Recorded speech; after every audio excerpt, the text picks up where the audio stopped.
Saya berterima kasih lagi untuk kesempatannya boleh bicara di Starji. Hari ini topik yang judul khotbah yang aku akan bawain itu mungkin agak membingungkan sedikit, tapi nggak apa-apa. Nanti aku akan jelasin. Judulnya Be Yourself. Sebetulnya ini diambil dari kata yang maksudnya ya be yourself gitu ya.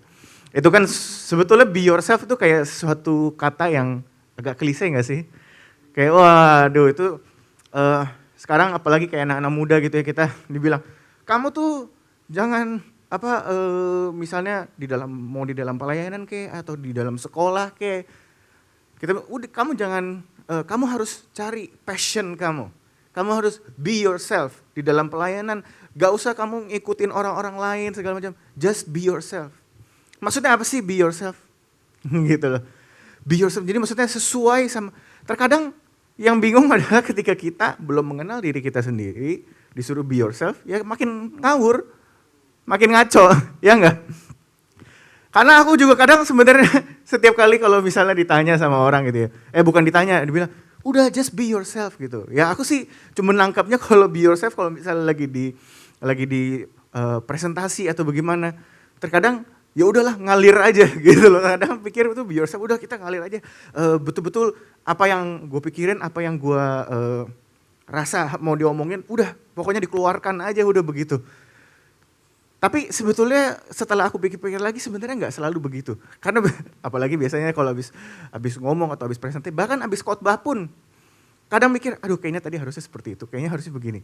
Still something, ada beberapa hal yang kita tetap merasa boleh diperbaiki. Hanya karena itu kelihatannya bukan nature-nya kita, bukan berarti kita nggak boleh memperbaikinya gitu. Jadi terkadang tuh maksudnya be yourself tuh kayak apa sih? Gitu. Seringkali itu di dalam pemahaman kita adalah be yourself itu adalah menjadi diri sendiri. Tapi menjadi diri sendiri itu menjadi diri yang kayak apa sih? Nah ini yang aku mau bawa hari ini. Makanya aku bilang be yourself. Itu adalah terutama ini terinspirasi dari berapa minggu kayaknya kita nih Starji kalau aku perhatiin banyak bahasnya waktu itu dari Ciseli tuh. Yang kata self itu dicoret segala macam, terus kemudian waktu itu Angel ngomong bukan kehendak kita tapi kehendak Tuhan, bahwa God's will gitu loh. Jadi ada banyak hal yang aku nangkep nih di Starji ini, kayaknya lagi kayaknya banyak orang lagi ngebahas soal istilahnya getting away from self. Bukan bicara soal self, bukan bicara soal diri kita, tapi bicara soal kehendak Tuhan.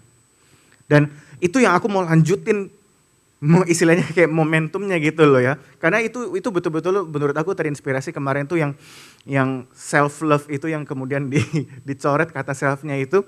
Karena buat aku balik lagi, buat kita tuh anak muda, kita pasti sekarang ini sering dengar udah jadi diri sendiri, be yourself, be yourself. Terus kita bicara soal self improvement lah, self enhancement lah, atau apapun itulah, ikut semua yang mengembangkan proyek pengembangan diri segala macam. Aku bukannya menentang itu, tapi aku tuh cuma mau kita ngerti self itu apa sih? Self kita itu adanya di mana? Jangan sampai kita mengikuti apa kata dunia. Jangan sampai kita mengikuti diri kita nih sesuai dengan polanya dunia. Makanya di Roma 12 di ayat 2 dibilang berubahlah di dalam pembaharuan budimu, kalau di dalam bahasa Inggrisnya do not be conformed to the pattern of this world. Jangan kita menjadi sama, serupa dengan dunia ini, tapi berubahlah di dalam pembaharuan budimu,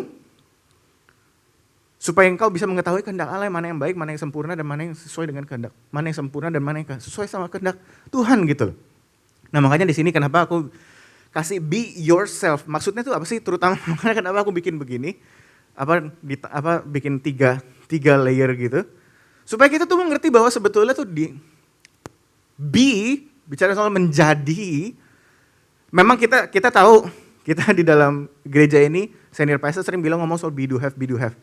Jadi memang itu adalah, kita dibilangnya kalau di dalam bahasa Inggris human beings, bukannya human doings, bukannya human havings. Jadi kita tidak diri kita, pribadi kita, jati diri kita tidak ditentukan oleh apa yang kita lakukan atau apa yang kita punya. Nanti itu akan dibahas. Tapi adalah sesuai dengan being, dan makanya ini be yourself. Jadi maksudnya tapi being itu apa sih gitu loh. Being itu apa? Dan kemudian di paling bawah itu adalah self, tapi di tengah-tengah. Di tengah-tengah semuanya, at the center of itu adalah kita harus percaya, kita harus tahu that we are His.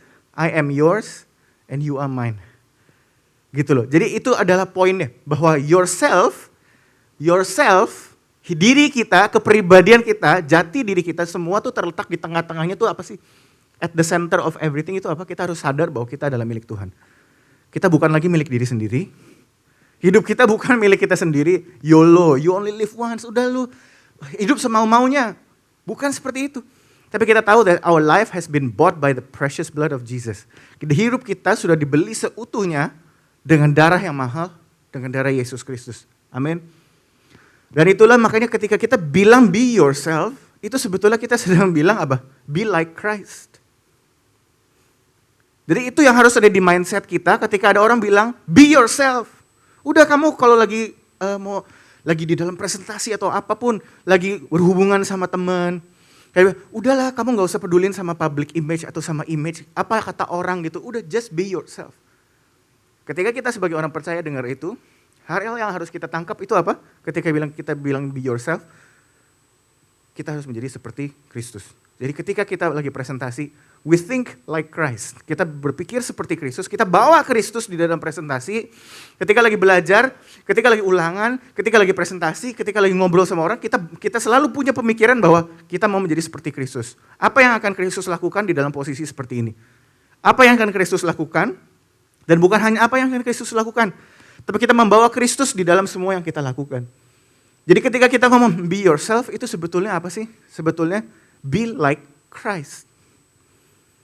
Bukannya be yourself tuh, wah gue semau gue melakukan, ya ini, this is me.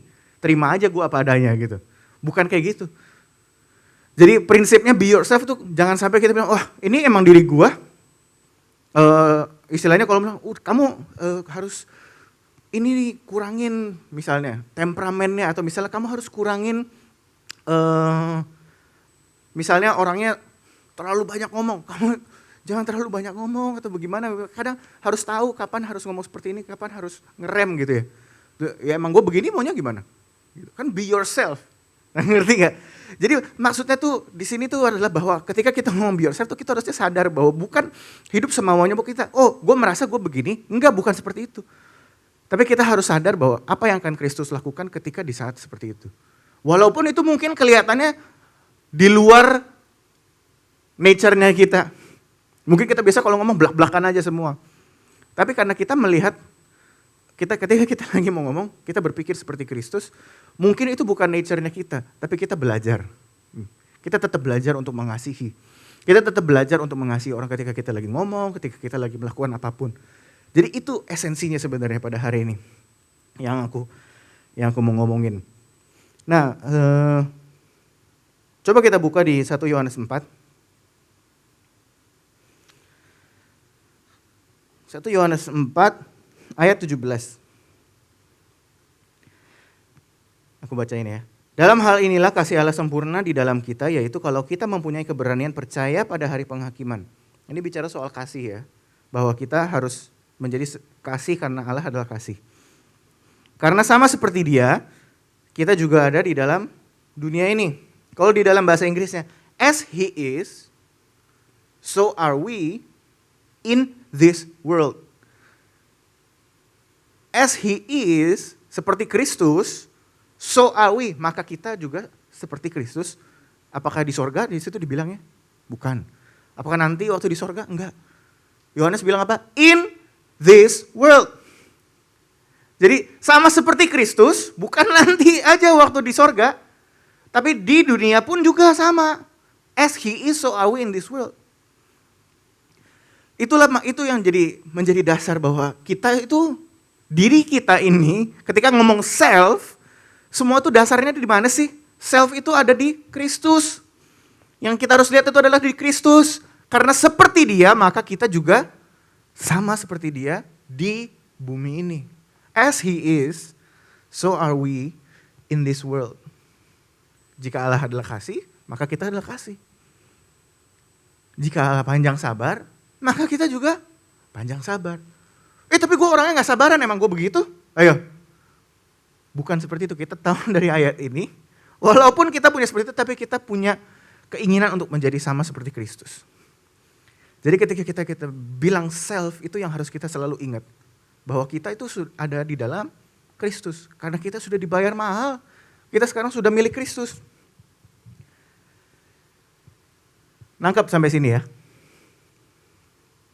Jadi makanya dari kemarin itu menurut aku sesuatu yang penting ketika kita bilang self love. Karena zaman sekarang ya, kalau kita lihat nih anak-anak sekarang, bukan cuma anak-anak sekarang lah, kalau lihat Instagram segala macam. Kadang juga ya kalau aku lihat Instagram teman-temanku gitu ya. Banyak semua suka sama yang psikologi, bukan psikologi aja maksudnya, tapi sesuatu yang bahwa kita harus punya rasa self love. Kita harus bisa take care of ourselves segala macam gitu. Di dalam pelayanan pun juga kita juga harus mengasihi diri sendiri, baru nanti kita bisa mengasihi orang. Tapi aku itu suka banget sama yang waktu itu Ciseli ngomong bahwa yang Tuhan inginkan itu adalah apa? Ketika kita mengasihi, kan dibilang firman-Nya, kasihilah sesamamu seperti mengasihi diri sendiri. Itu tuh sebetulnya bukannya, kan banyak orang bilang, oh berarti gue harus mengasihi diri sendiri dulu baru mengasihi orang. Kagak, itu sebenarnya makanya tuh waktu Ciseli kemarin itu khotbah, itu buat aku membukakan juga gitu loh. Bahwa itu tuh, maksudnya ayat itu tuh bukannya berarti kita harus mengasihi diri sendiri dulu. Maksud ayat itu, kita mengasihi orang, karena dia bilang, seperti mengasihi diri sendiri. Maksudnya tuh apa sih? Karena mengasihi diri sendiri itu adalah sesuatu apa? Sesuatu yang natural. Karena itu sesuatu yang natural untuk mengasihi diri sendiri. Kita sudah pasti kita mengasihi diri sendiri. Makanya dibilang, kasih orang seperti engkau mengasihi diri sendiri. Gitu loh. Jadi bukan berarti, wah kita harus mengasihi diri sendiri. Kita harus cari cara bagaimana mengasihi diri sendiri. Enggak, kalau di ayat itu tuh maksudnya adalah mengasihi diri sendiri itu udah otomatis. Jadi makanya udah otomatis dan pasti prioritas. Prioritas kita pasti biar bagaimanapun kita mengasihi diri sendiri dulu. Jadi makanya kadang lucu, jadi setelah kalau dipikir-pikir, kalau kita suka baca-baca artikel segala, wah self love segala macam, kita harus mengasihi diri sendiri segala. Itu maksudnya apa gitu? Sometimes kita harus mengerti yang mana self love, mana selfish.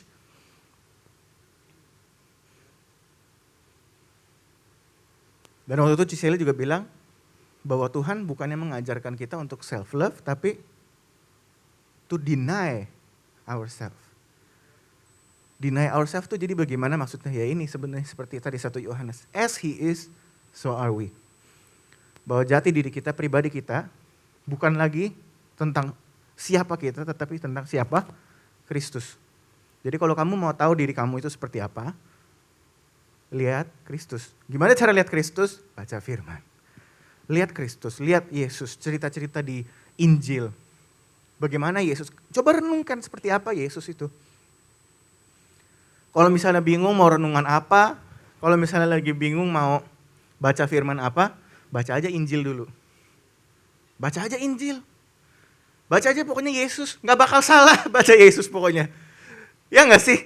Kalau kayak bingung, aduh aku gak tahu mesti mulai dari mana. Gini deh, kalau supaya tahu baca Alkitabnya dari mana, udah gak tahu nih buku renungannya, apalagi cara baca Alkitab yang gampang kalau misalnya masih punya pakai buku firman gitu. Gue tutup mata terus nanti raba-raba, gue buka yang mana itu yang gue baca. Misalnya kayak gitu. Daripada kayak begitu, udah paling benar cari aja Injil. Gak bakal salah kalau ngelihat Yesus gitu loh. Jadi semakin kita mengerti siapa Kristus, semakin di situ kita mengerti diri sendiri. Ya.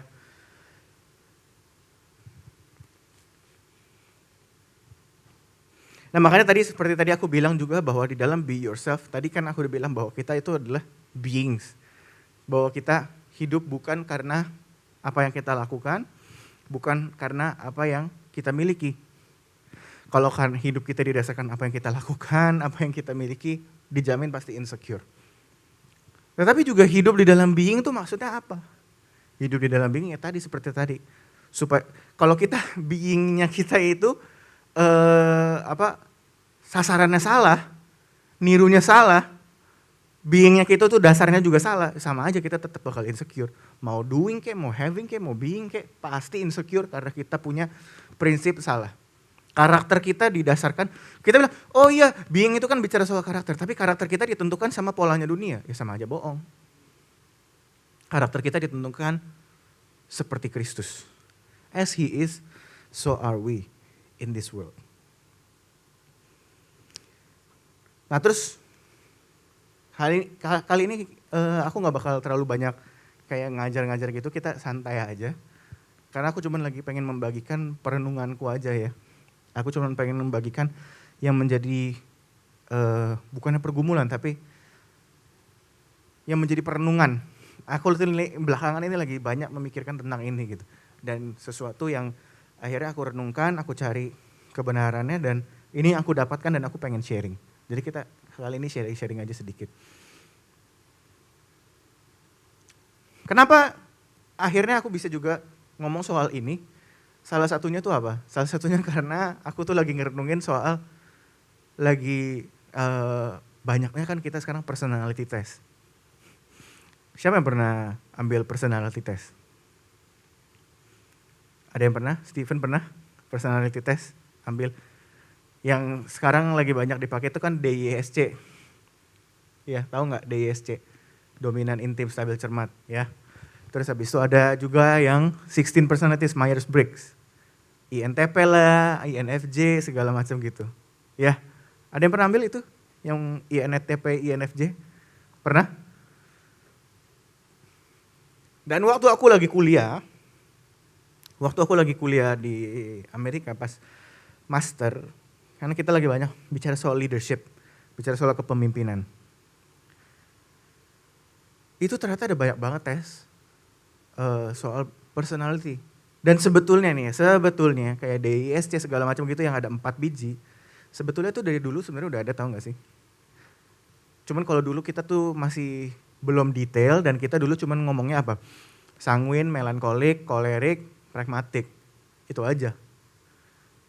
Tapi sebenarnya intinya hampir-hampir sama. DISC, kalau INTP segala macam yang 16 personalities itu memang menurut aku itu sangat kompleks ya, lebih banyak lagi gitu.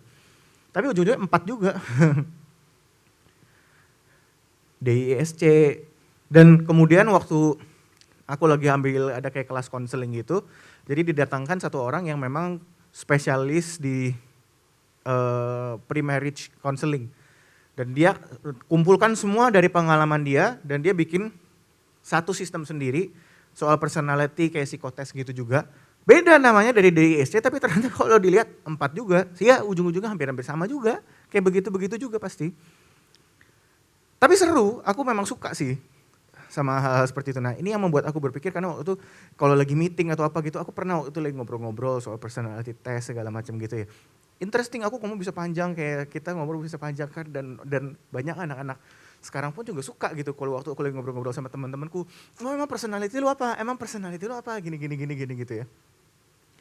Dan sekarang udah gitu di Instagram juga sekarang banyak banget page yang menjelaskan kalau 16 personalities, INFJ kalau advokat atau apa gitu, ini tipenya seperti ini, personality seperti ini, personality seperti itu. Dengan segala macam karakteristiknya.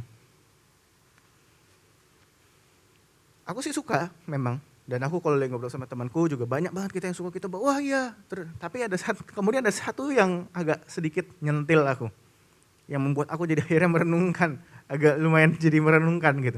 Kenapa? Karena aku mendapati ketika kita lagi ngobrol-ngobrol soal personality test, misalnya oh ya gue misalnya orangnya dominan intim, atau misalnya gue dominan cermat, atau misalnya gue orangnya INTP atau INFJ. Introvert, intuitif, terus habis itu apalagi feeling, judging misalnya. Oh gue karena orangnya seperti ini, terus kalau lihat di karakteristiknya itu seperti ini. Dari yang tadinya kita kagak tahu, begitu kita ngelihat karakteristiknya, terus kita semakin sadar akan diri kita sendiri. Tapi terkadang bukan cuma semakin sadar, tapi ada beberapa karakteristik misalnya di INFJ. Dari 10 ada 2 sebetulnya yang sebetulnya enggak kita banget. Tapi karena kita sudah mengidentifikasikan diri ke INFJ atau INTJ itu, kita masuk itu 2 jadi ke dalam diri kita sendiri. Itu yang aku sering suka lihat. Kadang-kadang itu jadi akhirnya bukannya itu menjadi alat bantu untuk kita melihat kita seperti apa, tapi kita jadi ambil karakteristik itu yang sudah dibentuk sudah dipola, kemudian kita ambil itu menjadi kebenaran diri sendiri. Misalnya soal, gue rasanya kayaknya gue bukan introvert banget sih, gue introvert extrovert. Nah kalau introvert extrovert tuh orangnya tuh seperti ini, seperti itu. Atau misalnya gue tuh orangnya extrovert loh, jadi gue tuh pasti maunya keluar-keluar terus. Dan mungkin bukan cuma keluar-keluar doang, gue pasti maunya ngobrol sama orang terus. Padahal sebenarnya ada waktunya mungkin dia butuh waktu sendiri. Dan kemudian nanti akhirnya bilang apa, waktu di khotbahin dibilang kita perlu waktu saat teduh dengan Tuhan. Oh itu bukan gue banget, gue gak bisa saat teduh soalnya gue sukanya hahi, gue suka keluar-keluar karena gue extrovert. Akhirnya apa? Yang ada di dalam kebenaran Tuhan disesuaikan dengan kebenaran diri sendiri.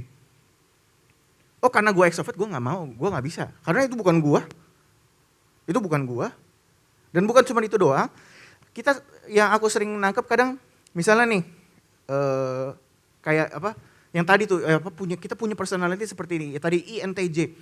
Misalnya mungkin ada dua, yang tadi aku bilang yang dua personality itu bukan dari kita, mungkin kita itu bukan personality kita, tapi karena kita identify dengan polanya itu, INTJ itu, akhirnya kita anggap semuanya itu jadi punya kita. Yang bukan kita pun, kita anggap itu jadi kayak kita. Gitu. Dan itu yang aku rasa itu cukup berbahaya ketika kita terlalu dalam di dalam situ. Akhirnya apa yang, dan akhirnya kita jadi mengotak-ngotakan diri sendiri, kita mengotak-ngotakan orang. Oh ya karena dia personality seperti itu makanya begitu. Oh ya pantas dia pasti begitu. Misalnya nih tadinya kita nggak tahu orang ini seperti apa. Kita nggak tahu nih orang ini sebetulnya sifatnya seperti gimana banget. Tapi karena kita pas lihat personality test, oh dia mah orangnya ungu, oh dia pasti mah pendiam. Dia mah pasti orangnya detail, perfeksionis. Jadi kalau ngomong sama dia harus padahal kenal aja belum.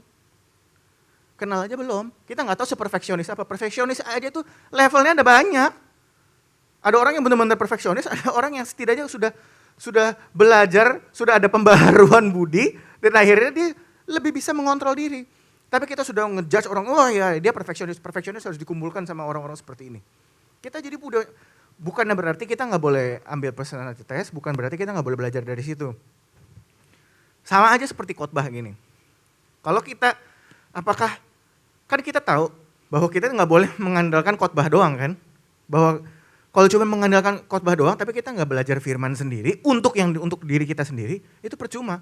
Karena balik lagi apa yang aku khotbahin, mungkin belum tentu relevan di beberapa orang. Tapi mungkin kita suka atau bagaimana. Tapi kita tetap harus belajarin lagi, kita harus tes lagi firman itu. Kita tetap harus baca firman itu sendiri. Nggak cukup hanya khotbah doang. Malahan khotbah itu terlalu basic sebetulnya. Karena kita harus betul-betul baca firman dan biarkan firman itu bicara ke kita. Itu yang menjadi lebih personal. Dan kebenaran yang utuh gitu loh. Tapi hanya karena kebenaran itu betul-betul dari firman, bukan berarti khotbah gak penting dong. Khotbah ada beda-beda. Khotbah itu memang, karena balik lagi khotbah itu adalah firman yang sudah disesuaikan juga dengan kepribadian aku dan disesuaikan dengan pengalaman aku. Disesuaikan oleh manusia. Disampaikan oleh manusia. Memang firmannya dari Tuhan, disampaikan oleh manusia. Ya jadi akhirnya pasti gak bakal sempurna. Tapi toh Tuhan tetap pakai firman yang disampaikan oleh manusia. Makanya ada satu dikatakan juga di dalam firman dalam bahasa Inggris, by the foolishness of our preaching. Kalau gak salah itu Paulus yang bicara. Jadi even Paulus aja juga mengakui bahwa sebagai manusia itu our preaching itu sebetulnya di dalam menurut Tuhan itu is a foolish thing. Tapi toh Tuhan tetap pakai itu untuk memuliakan nama Tuhan. Jadi semua yang sudah melalui manusia pasti ujung-ujungnya gak bakal sempurna. Gitu. Tapi bukan berarti gak boleh dengar khotbah dong. Tetap harus dengar khotbah gak? Tetap. Sama halnya sama seperti kayak tadi yang aku bilang, personality test pun juga begitu. Banyak personality test kayak yang tadi yang waktu aku belajarin waktu di Amerika itu datang dari orang-orang konseling yang memang ada orang Kristen, dia bikin mengolah itu karena berdasarkan dari pengalaman segala macam. Tapi kan itu juga pasti kita percaya datang dari inspirasi Roh Kudus. Tapi walaupun itu inspirasi dari Roh Kudus, itu adalah metode yang diolah oleh manusia. Jadi gak bakal sempurna. Gak bakal bisa menjelaskan siapa diri kita sesungguhnya. Itu hanya bisa menjelaskan sedikit. Tapi hanya karena itu tidak sempurna, bukan berarti kita gak boleh belajar dari situ. Ya, jadi jangan salah sangka. Aku bukannya bilang personality test itu jelek, no, kita harus tetap belajar. Tapi jangan sampai terlalu kita betul-betul jadi akhirnya mengandalkan itu, terus kita oh ya ini karena diri gue, ya karena gue orang yang ekstrovert, gue gak mau tuh saat teduh. Itu bukan caranya aku. Itu bukan caranya kita berhubungan sama Tuhan. Orang Yesus aja, yang udah Tuhan aja, masih tetap harus cari waktu sendiri, sering malahan untuk berdoa. Jadi Yesus itu perlu banyak me time. Walaupun kita ini mungkin ada orang ekstrovert nggak bisa me time, terkadang harus dipaksakan. Karena memang itu penting gitu loh. Firman berkata seperti itu, ya udah kita ikutin. Jadi dasarnya selalu firman, bukan personality kita segala macam. Nah makanya itu juga yang akhirnya membuat aku, karena balik lagi apa? Dari situ aku juga merenungkan kenapa personality test itu ada banyak banget loh. Dari yang pertama sanguin, kolerik segala macam, tiba-tiba berubah DISC. Padahal sebenarnya ujung-ujungnya hampir-hampir sama. Cuma dengan pendalaman yang mungkin lebih dalam lagi, yang lebih spesifik lagi. Habis DISC ada lagi yang lain. Kemarin waktu itu Myers-Briggs lagi ngetren, terus habis itu ganti DISC. Terus kita gereja kemarin pakai yang warna-warna segala macam kayak gitu. Terus ada lagi waktu aku belajar di Amerika itu yang metode konselingnya dia. Ada lagi namanya conflict management, jadi kita mengerti orang berdasarkan dia menghandle konflik. Ya ujung-ujungnya hampir-hampir sama juga. Ngomong soal DISC juga mirip-mirip gitu. Tapi beda-beda. Jadi dari situ aku nangkap apa? Setiap orang yang mendalami itu pasti akan punya pattern-patternnya. Tapi jadi beda-beda gitu loh. Gak ada satu yang betul-betul firm. Bukan 1 plus 1 sama dengan 2 gitu loh. Bahwa orang ini mendalami itu nanti dia bikin tes sendiri. Dia bikin konsep sendiri. Nanti ada orang lain, bikin lagi konsep yang lain. Mau sampai kapan?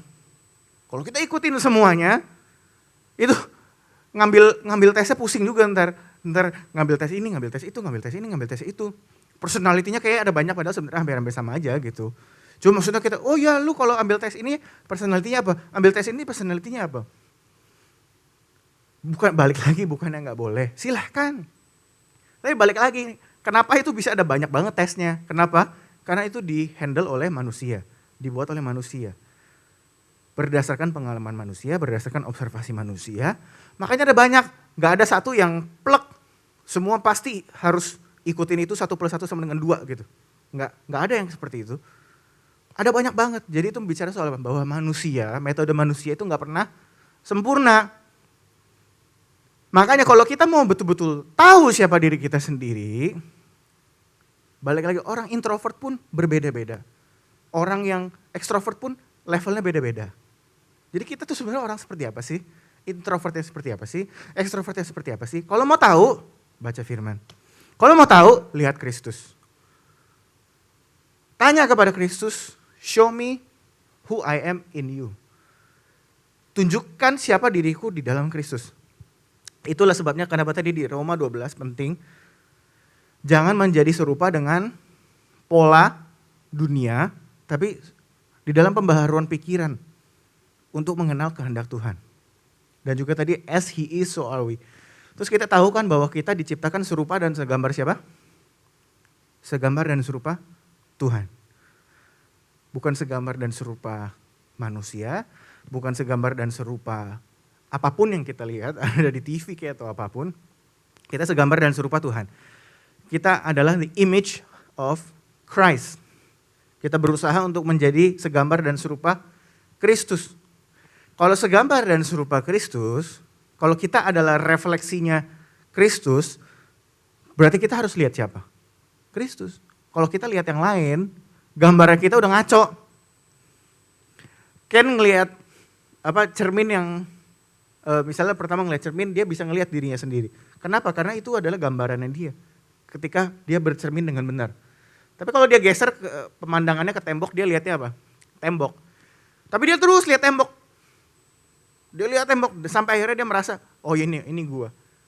Ya ngaco. Kemudian si Ken ngelihat lagi, belok lagi ke kanan, ngelihat orang lain. Oh, namanya kita itu bayangan ya.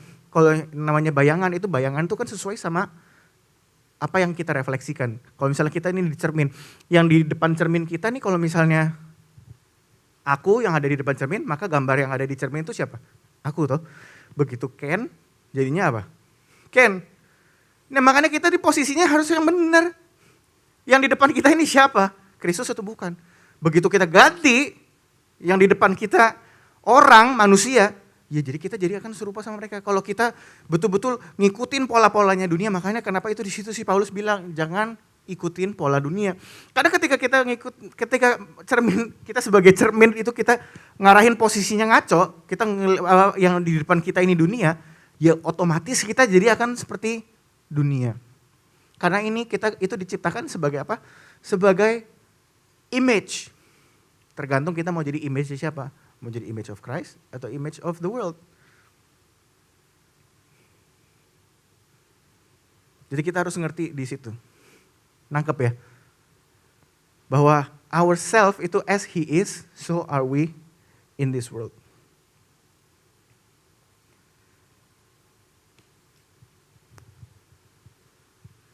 Sesuatu yang mungkin simple, tapi aku cuma perlu menekankan gitu. Jangan sampai kita terjebak di dalam hal itu, jangan sampai kita terjebak karena suatu tes atau karena suatu apapun. Jadi kita akhirnya mengidentifikasikan diri kita seperti itu. Oh karena tes ini, kan gue orangnya memang begini ya. Itu sering banget tuh orang ngomong, gue memang orangnya seperti ini. Jangan seperti itu lagi. Tapi kita tetap harus belajar. Kalau Kristus seperti ini, maka aku harus berubah menjadi seperti itu. Selalu patokannya adalah Kristus. Selalu patokan kita adalah Kristus. It's not yourself. Jadi turn away from self, lihatlah Kristus.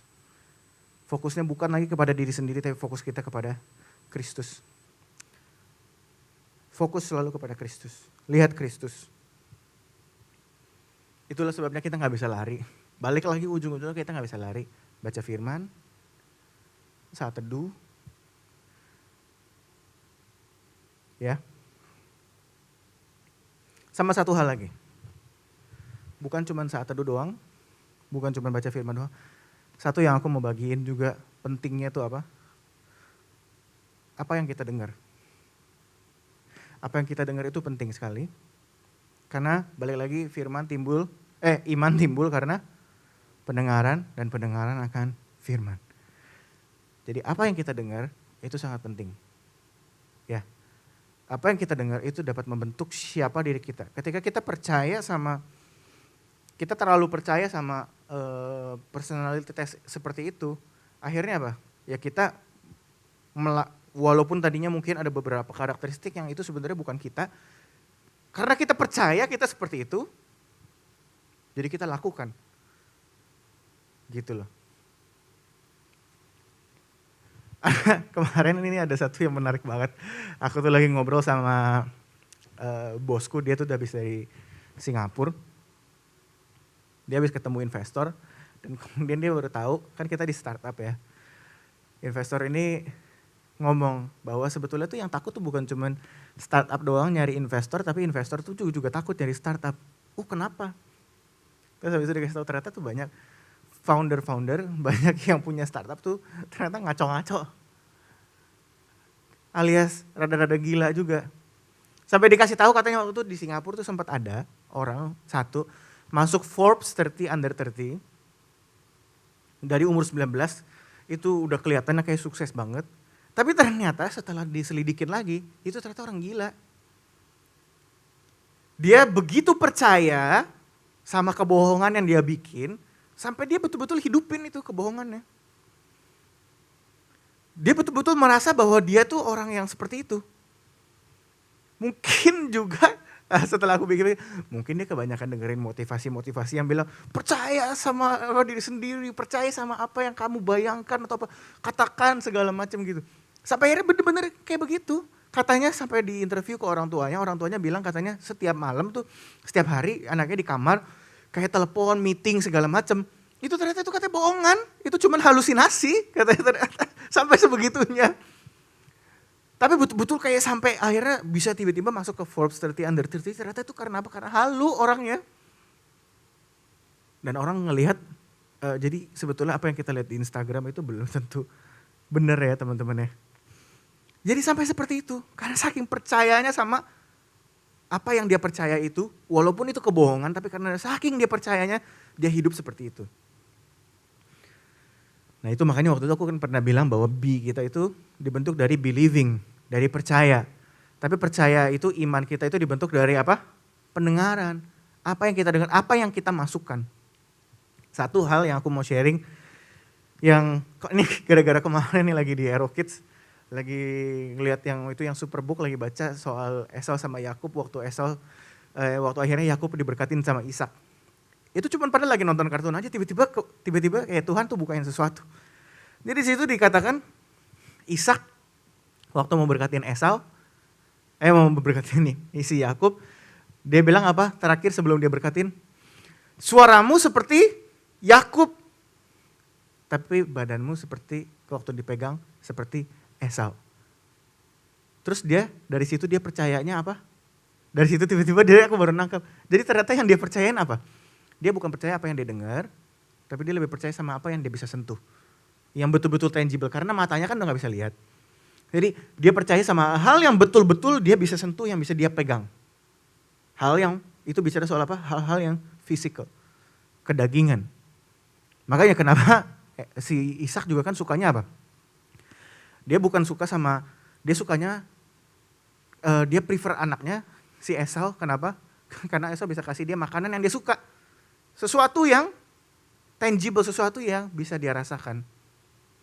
Kalau aku cari di komentari ada satu pembelajaran dibilang bahwa Ishak itu memang cukup, itu ada kayak istilahnya waktu dia minta yang si Esau untuk bikin daging itu, dia minta anaknya untuk bikin itu ada sesuatu yang carnal sebetulnya.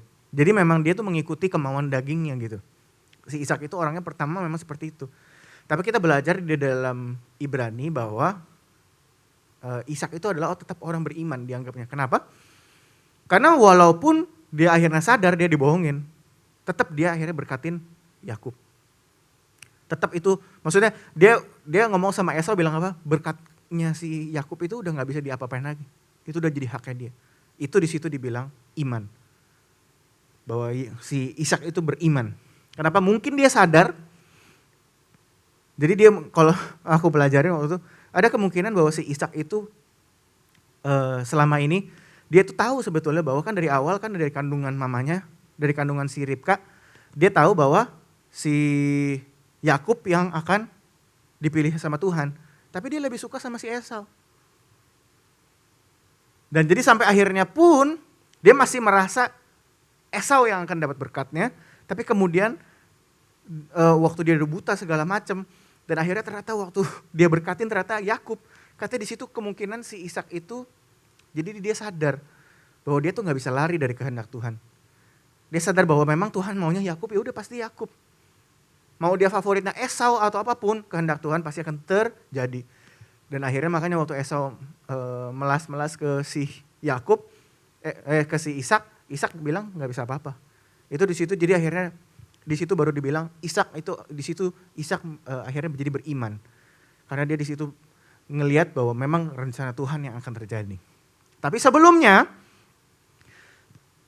kita lihat bahwa kekacauan itu terjadi gara-gara apa? Karena si Ishak lebih percaya sama apa yang bisa dia pegang. Percaya kepada sama hal yang bisa dia betul-betul yang bisa dia rasakan. Bukan sama apa yang dia dengar. Jadi kita harus hati-hati teman-teman. Apa yang kita lihat, apa yang kita pegang ada di dunia. Mungkin realitasnya, kok realitasnya kayak begini? Aku percaya Tuhan tapi kok realitasnya kayak begini? Realitasnya gak enak. Yes, realitasnya mungkin gak enak. Tapi kita harus lebih percaya sama apa yang kita dengar dari firman. Kalau firman berkata demikian, apa yang dikatakan di khotbah, kita dengarkan. Walaupun mungkin waktu kita pegang, maksudnya waktu kita mungkin nanti di dunia, waktu kita lagi di sekolah, waktu kita lagi, kok kayaknya beda ya sama apa yang firman ngomongin, kok kayaknya beda sama apa yang aku nangkap di khotbah. Tetap percaya, tetap pegang teguh sama apa yang kamu dengar tentang firman. Ya. Karena our being ditentukan oleh firman, ditentukan oleh iman kita. Jadi jangan sampai kita seperti Ishak, kita lebih mengandalkan apa yang bisa kita pegang, apa yang bisa kelihatan, apa yang betul-betul bisa dirasakan. Tapi kita harus percaya sama apa yang kita dengar, yaitu firman. Makanya kita pastikan firman Tuhan itu selalu kita dengar, selalu kita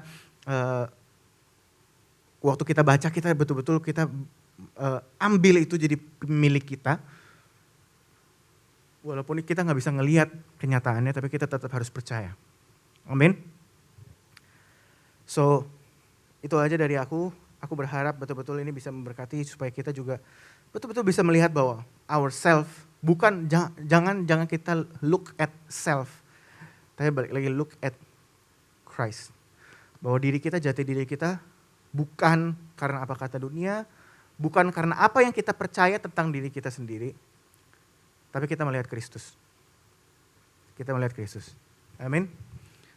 Ya, kita tutup dalam doa. Aku berdoa Tuhan, biarlah Tuhan apa yang disampaikan pada hari ini boleh memberkati kami, boleh memberkati kita semua Tuhan. Biar Tuhan kami boleh belajar untuk melihat Kristus di dalam kehidupan kami. Betul-betul Kristus ada di tengah-tengah kehidupan kami. Betul-betul Kristuslah yang menjadi dasar, menjadi jati diri kami, menjadi identitas kami. Bukan apa kata orang, bahkan bukan apa kata tes atau kata standar dunia. Atau apapun yang dibentuk oleh manusia. Biarlah Tuhan kehidupan kami, betul-betul jati diri kami, identitas kami, bahkan personality kami, biarlah Tuhan itu dibentuk oleh Kristus. Dibentuk karena pengenalan kita akan Kristus, pengenalan kami akan Engkau Tuhan. Personality yang seperti apapun Tuhan, kami percaya mampu dirubahkan di dalam Kristus, di dalam hadirat-Mu.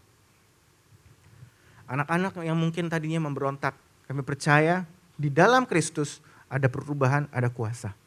Ya, percaya dari yang tadi mungkin kita punya hubungan tidak baik dengan orang tua. Mungkin kita melihat, oh orang tua kami, papa mama kami sudah pasti seperti ini karena memang dari dulu seperti ini.